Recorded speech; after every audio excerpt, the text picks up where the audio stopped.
Olá, meu nome é Gisele, sou professora do SESI 421 e hoje vou conversar um pouco a respeito do manuseio seguro de produtos químicos.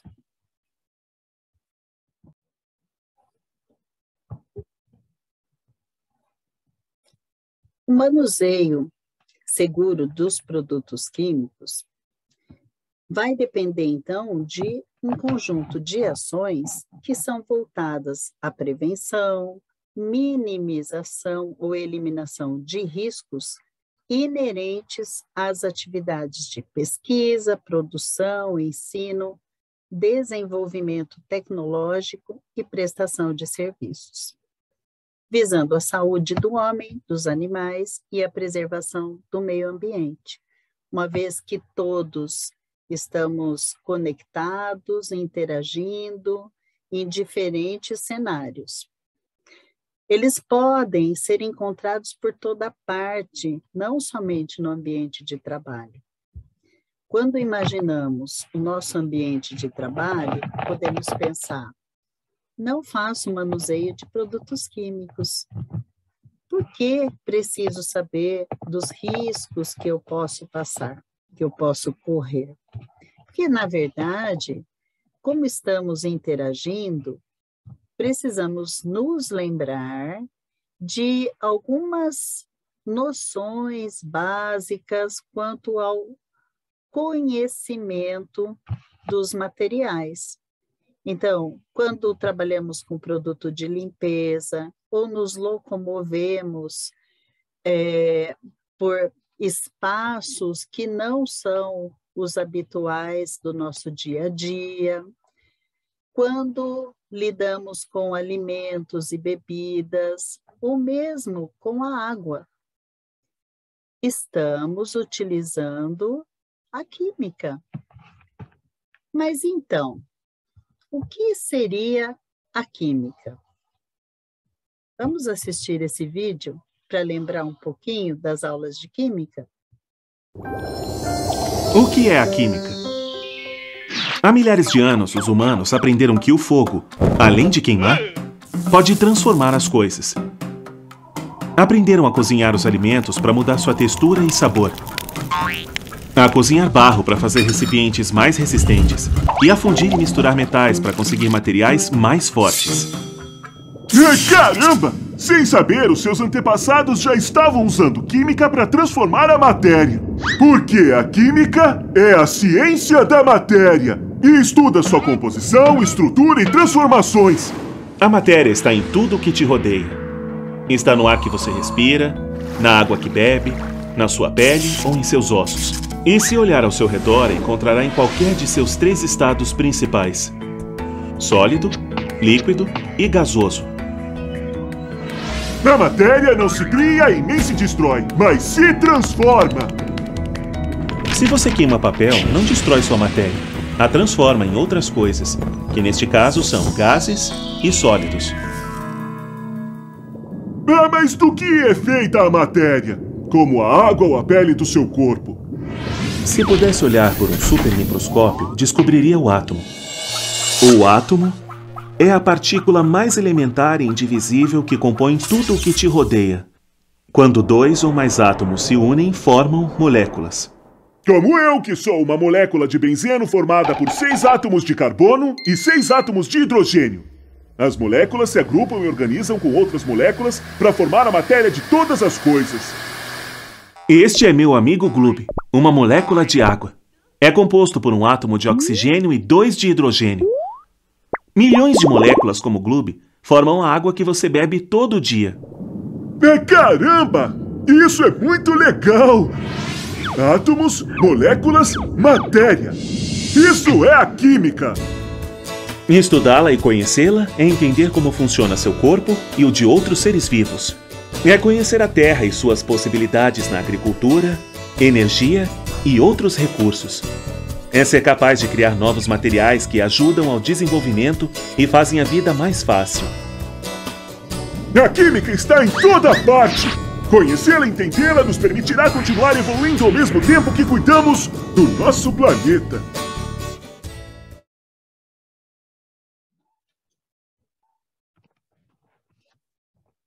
pudemos observar no vídeo, todos os materiais têm uma composição muito específica.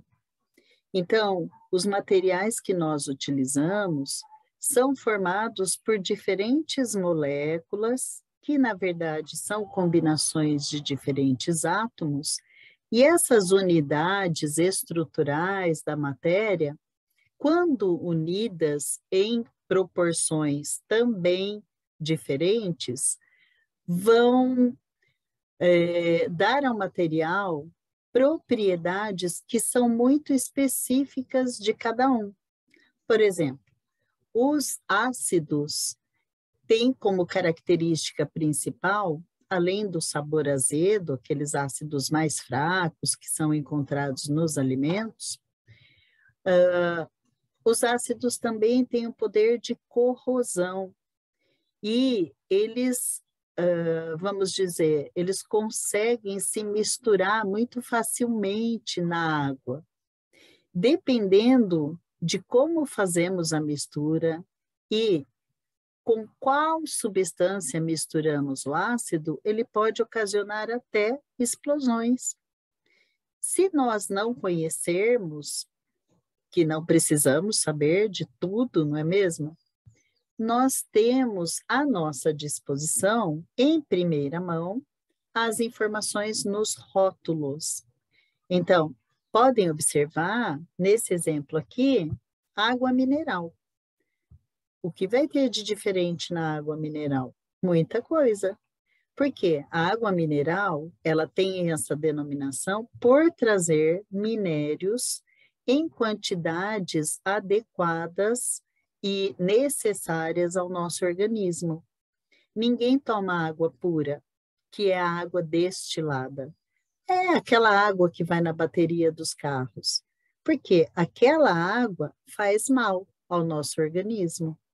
Então, podemos observar no rótulo quais são os sais, quais são os minerais que estão compondo essa água. Será que ela é adequada à minha dieta? Aqui, um produto de limpeza, água sanitária. Veja, aqui não traz apenas como utilizá-la, mas a sua composição, os cuidados que devemos ter ao manuseá-la, pois é um produto de limpeza que traz riscos.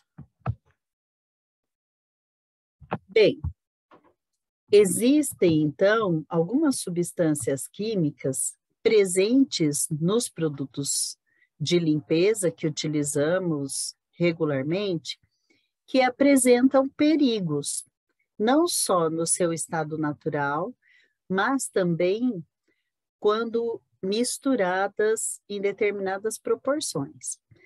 Por exemplo, fungicidas e bactericidas. Sempre que nós lemos essa finalização no nome, sida significa que mata. Então, o fungicida, ele mata fungos, bactericida mata bactérias.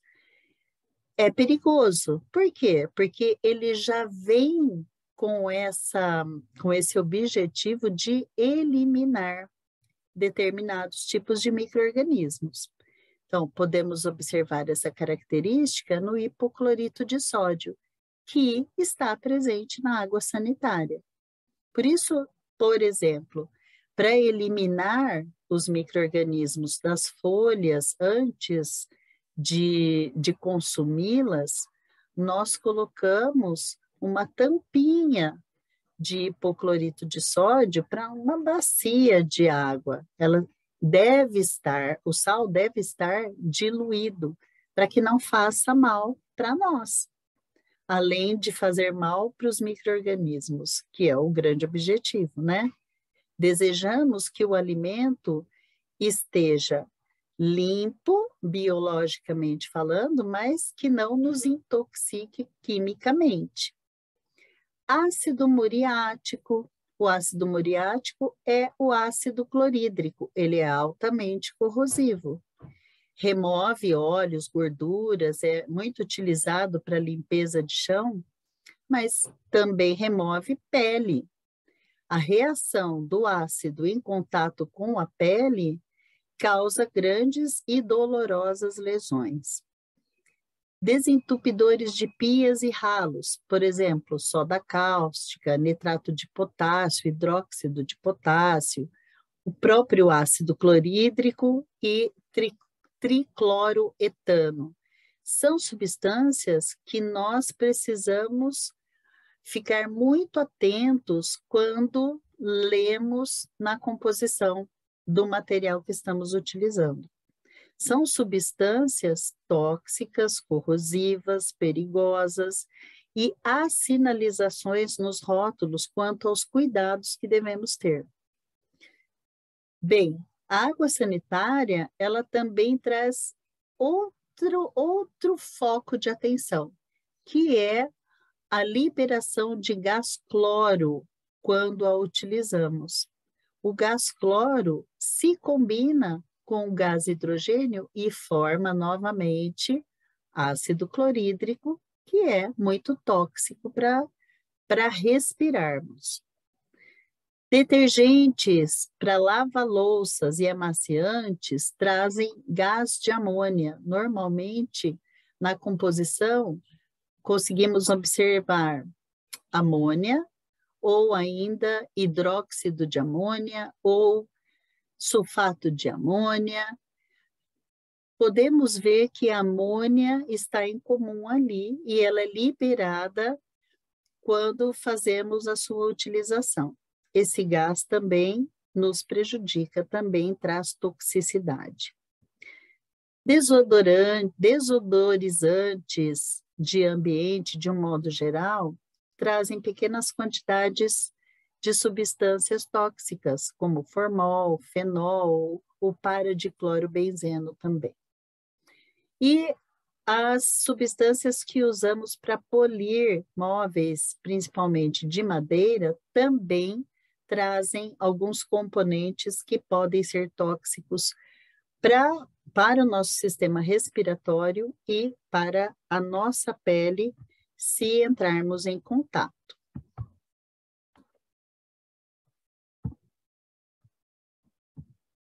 Bem, existem algumas substâncias que podem ser perigosas quando estão associadas a outras substâncias. Elas podem potencializar essa toxicidade. Então, por exemplo, quando a água sanitária é misturada com amaciante, ela vai liberar cloroaminas. Esse tipo de substância química ocasiona lesão no fígado e nos rins. Como?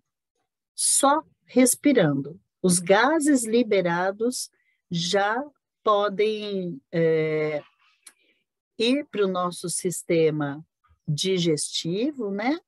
E urinário também, pensando e lembrando que o fígado é um órgão que quebra as substâncias mais tóxicas em moléculas menores para proteger o nosso organismo. E os rins funcionam como filtros também. Eles seguram ali aquilo que é tóxico para que possa ser liberado junto com a urina. Então, esse tipo de substância vai lesionar justamente esses dois órgãos. O nitrato de potássio, se misturado com amônia ou amoníaco, ocasiona explosões. A água sanitária, se misturada com detergente, com vinagre ou álcool, é muito tóxica. Às vezes, fazemos misturas para potencializar a ação daquela substância, daquele material de limpeza, desconhecendo que essa mistura pode ser tóxica para o nosso organismo.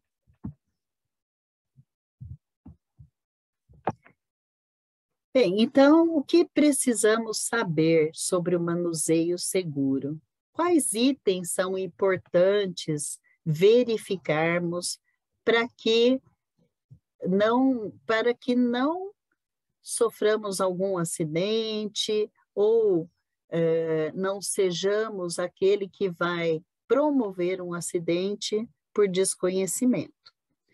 Os itens são conhecer, podemos conhecer minimamente um produto pela leitura atenta do seu rótulo. E podemos conhecer com mais detalhes pela ficha de informações de segurança de produtos químicos, que são as FISPICs. Essas fichas sempre estão disponíveis nos setores onde os produtos químicos são utilizados, inclusive na cozinha. São informações sobre riscos, procedimentos de segurança e o manuseio seguro.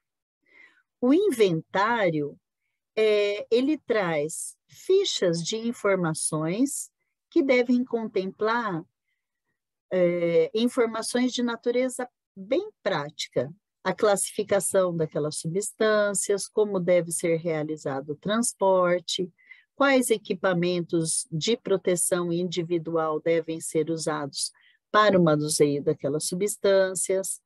Ainda no inventário, é possível fazer um monitoramento daquela substância ou daquelas substâncias, ou seja, quanto foi utilizado, em qual dia, qual foi a pessoa responsável por esse manuseio, para que essa substância seja rastreada, para que seja possível identificar se houve algum problema e por que esse problema aconteceu. A rotulagem deve ser clara, ela deve contemplar, então, as informações adequadas, mas essas informações devem ser visíveis. Muitas vezes, alguns produtos químicos liberam gases quando são manuseados e afetam o rótulo. E aí é necessário que haja um cuidado e uma manutenção desses rótulos para que não se percam informações. O armazenamento dessas substâncias químicas também segue um protocolo. A limpeza dessa área de armazenamento e também o uso de EPI adequado. Então, as fichas de informação de segurança de produto químico, elas devem contemplar algumas informações de extrema importância. Elas podem ser armazenadas virtualmente ou fisicamente, até mesmo, né? Mas o acesso deve ser muito rápido e muito fácil. Ela respeita, então, as normas reguladoras, né? De acordo com a ABNT. E aí, o que é necessário que ela contemple? E elas sempre contemplam. Identificação do produto, qual empresa produziu aquele componente, aquela substância, deve identificar os perigos, qual é a composição e as informações sobre cada ingrediente, no caso de uma mistura química, quais são as medidas a serem tomadas de primeiros socorros, se for independente da forma de contato, o que fazer se for por inalação, se for por contato com a pele, ou se for por ingestão. Quais são as medidas de combate a incêndio, medidas de controle de derramamento e vazamento ou vazamento, manuseio, armazenamento, o controle de exposição e proteção individual, quais são as propriedades físicas e químicas, o grau de estabilidade e reatividade dessa substância, suas informações toxicológicas, ecológicas, considerações sobre tratamento e disposição, porque muitas vezes esse material gera resíduo, e esse resíduo não pode ser descartado no lixo comum ou na pia. Quais são as informações sobre transporte seguro? quais são as normas regulamentadoras que devem ser observadas, e as outras informações se referem ao protocolo de uso e as datas de atualização desses protocolos. A rotulagem, ela sempre vai trazer avisos que podem estar apenas escritos ou na forma de imagens, que são os criptogramas. Aqui tem alguns criptogramas. A imagem, ela deve ser simples e eficiente para nos mostrar que tipo de perigo está sendo oferecido. Então, por exemplo, o corrosivo, algo que seja corrosivo, vai lesionar a pele, gás sob pressão, se é inflamável, autorreativo, autoaquecível, se tem uma toxicidade muito grande, se é explosivo, se é perigoso para o meio ambiente. Ainda, se ele é carcinogênico, se é sensível à nossa respiração, ou tóxico em órgão-alvo, irritante, sensível quanto à nossa pele, oferece toxicidade aguda, ou ainda oxidante, ou peróxidos orgânicos. Então, a gente pode observar dois tipos de imagens sinalizadoras, né? No primeiro caso aqui, do gás acetileno, dá para observar que tem gás sob pressão e que ele é inflamável. Então, eu preciso tomar muito cuidado com o armazenamento desse gás. Ele não pode ficar perto num lugar onde seja facilmente aquecido ou possa ocorrer alguma faísca elétrica ou ele possa entrar em combustão. Aqui, no rótulo da amônia, temos 4 imagens, né? Mostrando que, além do gás sob pressão, também há o perigo de corrosão, de toxicidade e afeta o meio ambiente.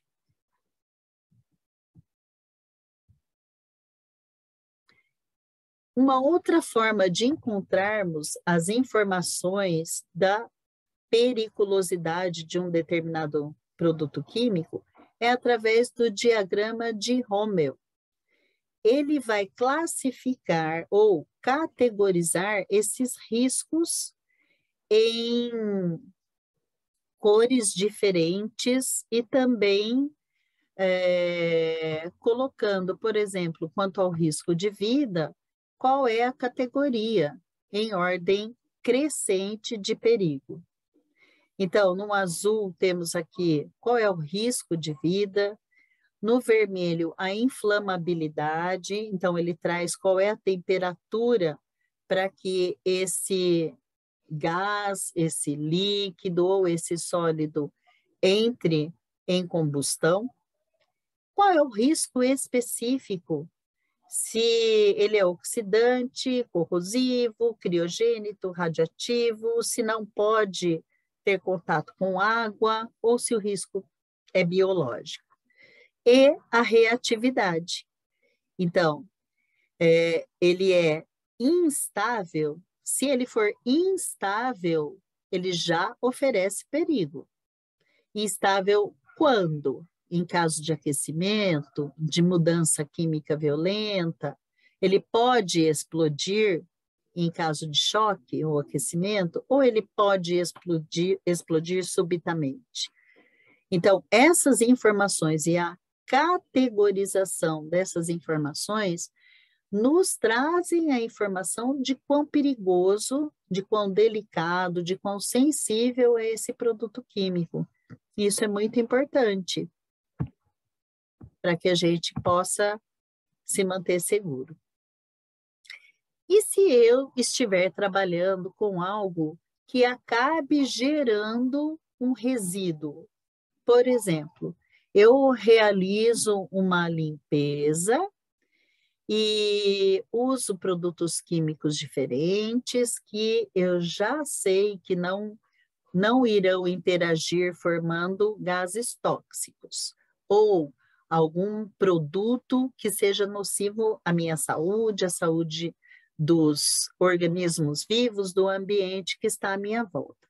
Entretanto, gera resíduos que não devem ir para o esgoto.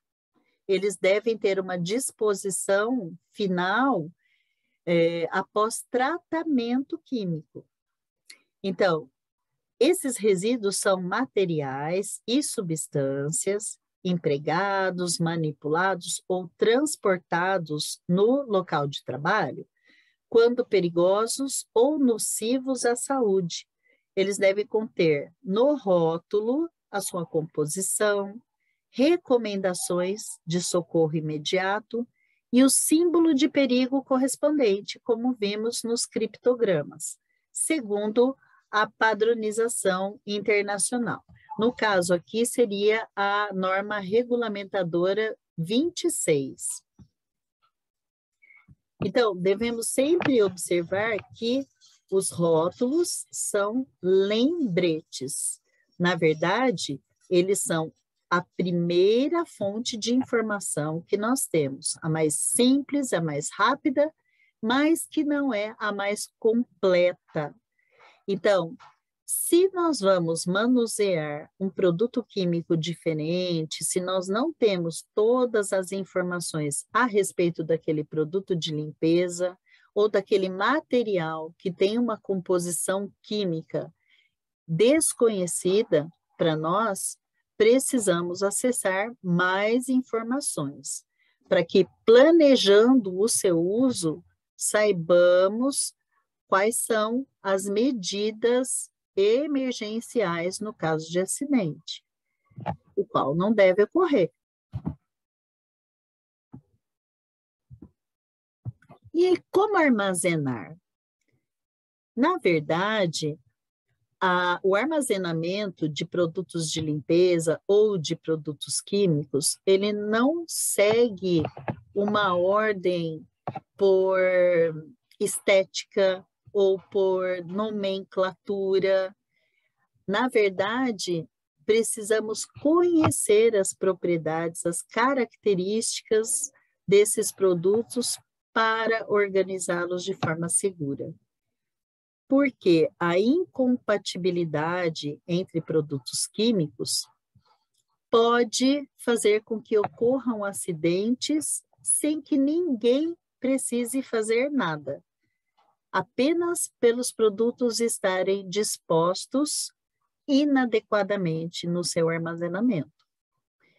Então, essa incompatibilidade, ela é a condição na qual determinamos produtos que se tornam perigosos quando manipulados ou armazenados próximos uns aos outros, podendo reagir e criando situações perigosas. Então, se eles não forem disponibilizados de maneira adequada, pode haver geração, produção de gás, pode haver produção de calor excessivo, explosões ou outras reações violentas, como as explosões. Então, a matriz de incompatibilidade deve ser criada de acordo com as propriedades físicas e químicas dos produtos químicos.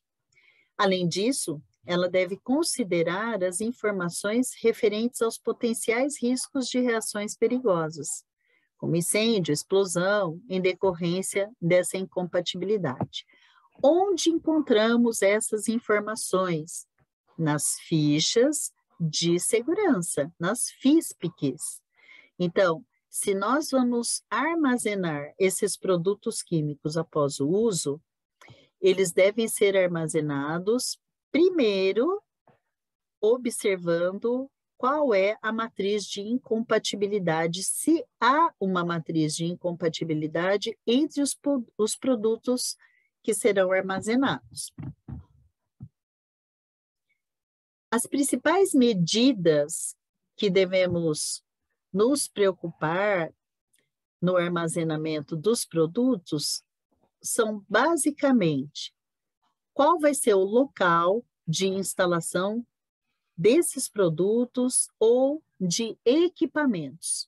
Usualmente não se armazena produto químico em espaços onde haja equipamento ou eletricidade, muita disponibilidade ali de eletricidade ou possibilidade de faíscas elétricas. Precisa-se observar condições adequadas de estocagem, condições de instalação elétrica, deve haver desobstrução dos acessos, identificação de saída, porque no caso de um acidente, é necessário que haja uma saída de emergência.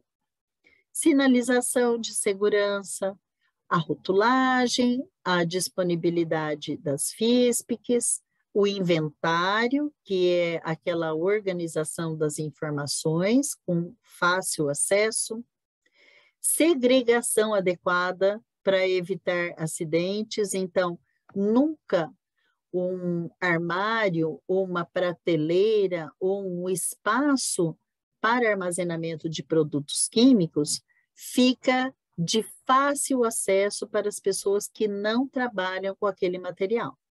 Ele precisa ficar protegido inclusive do calor, do sol, e em lugar ventilado, entretanto, que não seja de fácil acesso às pessoas que estão circulando.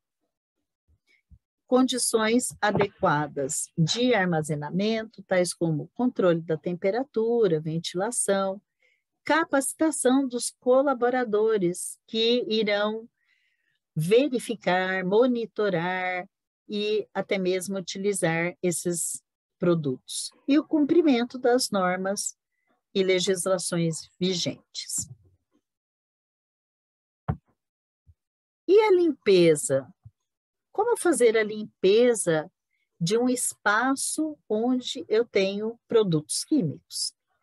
Sempre com muito cuidado, com sinalização, com planejamento e, é claro, sempre eu estarei mantendo a ventilação e tendo todo o cuidado, usando EPIs para que, no caso de algum acidente, já esteja protegida ou protegido. Quais seriam, então, os EPIs mais comuns e mais utilizados? Como nós conhecemos, as luvas, jalecos, máscaras, respiradores, óculos de proteção, os protetores faciais, auriculares, dependendo da atividade, uma manga para proteção do braço, um calçado adequado, mais fechado, calça, perneira, macacão de segurança. E no caso, então, dos EPCs, ou equipamentos de proteção coletiva, usualmente, sistemas de exaustão, os exaustores, quando eu estiver manuseando gases ou substâncias químicas que liberem gases, proteção de circuitos e equipamentos elétricos, proteção contra ruídos, os isolantes acústicos, sensores de presença, corrimão, fitas antiderrapantes, ventiladores, iluminação, piso antiderrapante, barreiras de proteção contra luminosidade e radiação, guarda-copos, protetores de máquina, sirene de alarme de incêndio, cabines para pintura, chuveiro, lava-óleos, e ainda falta falar dos extintores de incêndio.